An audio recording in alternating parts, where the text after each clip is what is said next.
Hello friends, today we will discuss ISLM model of economics.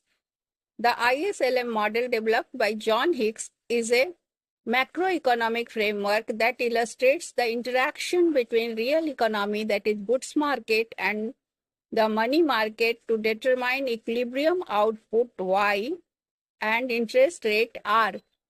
It consists of two curves, the IS curve, that is investment and saving, and LM curve, that is liquidity preference and money supply. IS curve, goods market equilibrium.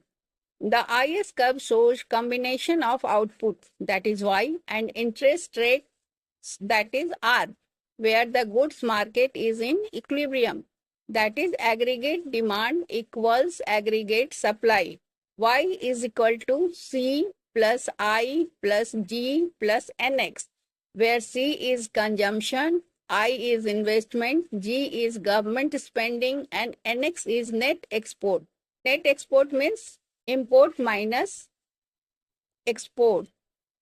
Key mechanism investment I is inversely related to interest rate. Investment is inversely related to interest rate R. Higher interest rates increase borrowing cost, so it reduces investment and thus aggregate demand. So higher interest rate causes low borrowing and low investment and thereby low aggregate demand. Lower interest rates boost investment, increasing output, that is why. So the shape of IS curve slopes downward because as interest rates fall, the investment and output rises. Shifts. The IS curve shifts right.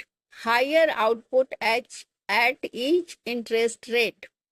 With increase in government spending, consumer confidence or net exports, it shifts left with decrease in the above factors. LM curve, money market equilibrium.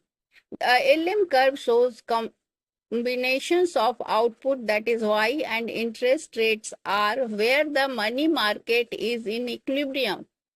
When money market is in equilibrium, money demand equals money supply, then money market is in equilibrium.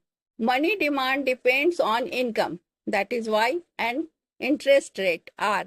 Higher income increases money demand for transactions, while higher interest rate reduce money demand as people prefer to deposit money with